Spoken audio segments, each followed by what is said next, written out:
What is going on, boxing fans? I'm back here with another video here set for you guys. Going to be giving my recap and reaction for the Artur Beterbiev and the Dmitry Bivol card. And wow, did it live up to the hype, or so I believe. The first fight that I'm definitely going to be talking about for this card for you guys is the Ben Whitaker versus the Liam Cameron fight.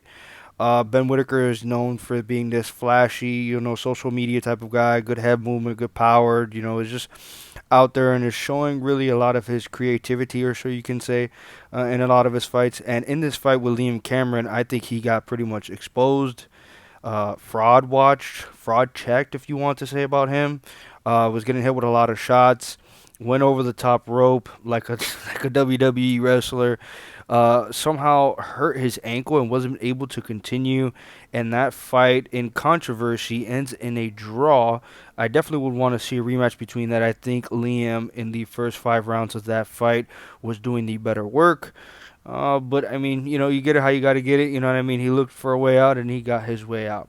Moving on up the card, we had Chris Eubank Jr. versus Camille Shevchenko. I believe that's how you say his name, and if I said your name incorrectly, I'm sorry, sir. But Chris Eubank Jr. in this fight just looked dominant as ever.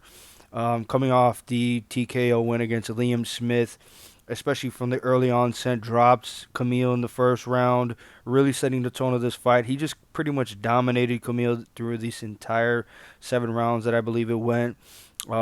Was looking a little sloppy here and there, but was just really looking for ways to get him out of there. Shout out to Camille, though, because he actually stood a test of time, tried to be able to turn things his way, landed some good shots himself as well, but doesn't really have a lot of power on the shots that he had to be able to deter Eubank Jr., and he landed a nasty right hand to the body twice in the previous round. I think in the 6th round, before that fight finished, he landed it to him, and he then landed it again, puts him down and out. And now the fight for Chris Eubank Jr. and Conor Benn is up to par.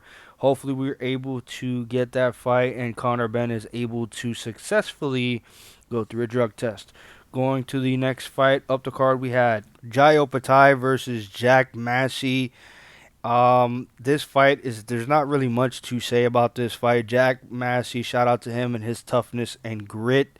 But he was pretty much just getting beat like a heavy bag this entire fight.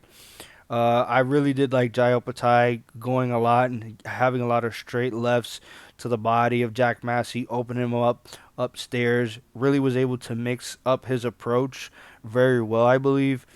And again, another fight that was a domination, and shout out to Jai getting that 6th round KO. Moving on to the co-main event, we had Wardley versus Brazier, I believe, or Frasier. This is a rematch between these two UK heavyweights that went to a controversial or close decision, and this did not go to decision. It didn't even get out of the first round. A first-round KO for Wardley completely stiffs Frazier out on the ropes, and he has his face like he has his like mouth to the side, and he's just completely out on a knee. Very, very impressive by that. He's on a knee, but he's completely out. And shout out to Wardley getting that nice first-round KO. And on we move to the main event. Dmitry Bivol versus Artur Beterbiev. I predicted this fight correctly.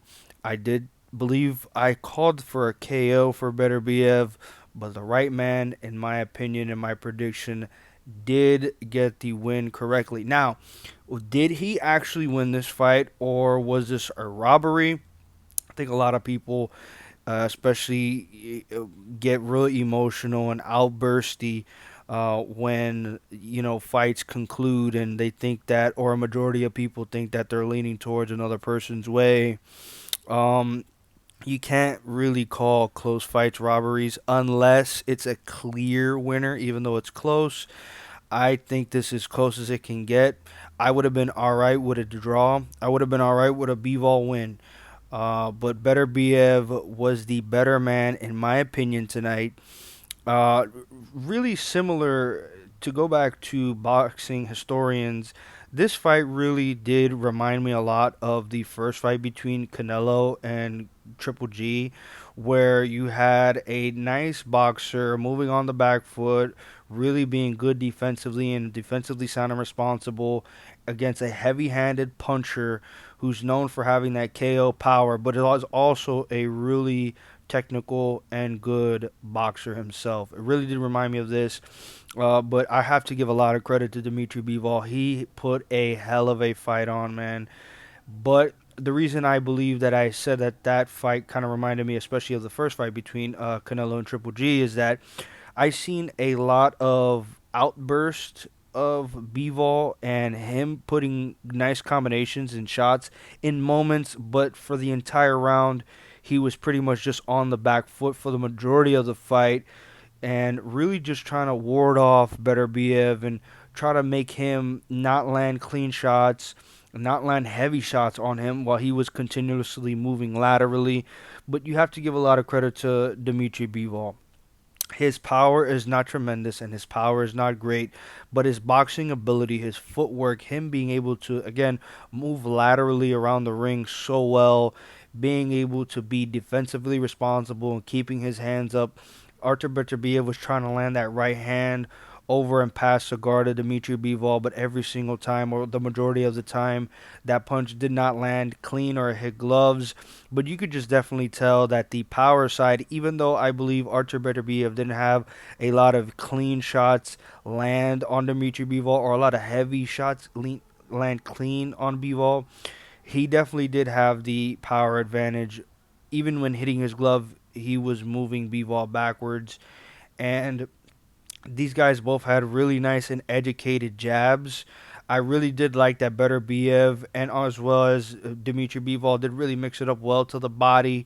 I like the forward pressure and Beterbiev just really mounting and mounting and mounting more of this offensive pressure towards Dimitri Bivol. I think that's what kind of gassed him out and made him just have good moments and times where you believe that Bivol was taking over a round, but he just kind of let it slip or kind of let Bivol come back into getting that round for himself towards the later of a round. And I think that did happen a lot. I think that's how it swayed a lot of the judges going their way. And a lot of people, obviously you can see on social media them being offended, calling for robbery, calling for what is boxing. Boxing is rigged. But even boxers don't know shit about boxing. It's one of those things where you can see it going either way. Maybe you can see it having a clear winner. I did not score this fight, unfortunately. While watching the fight, I was just giving my overall general take of this fight, but I will definitely go back and rewatch this fight round for round and give my official, or I would say more of a focused or more in detail review of this fight, but definitely coming off of a recap, just watching the generalities of how these two fighters generally fight and how they usually go around for their business.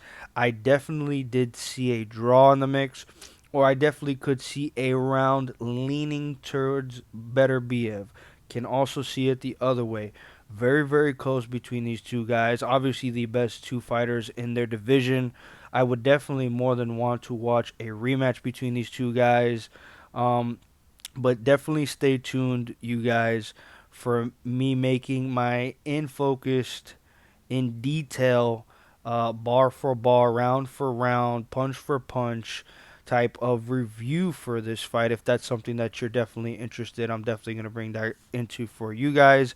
But for my general recap, just watching over this fight, I did like what these two guys did bring. They obviously brought what they definitely thought that that you were going to see between these two guys, with it being a boxer and a puncher.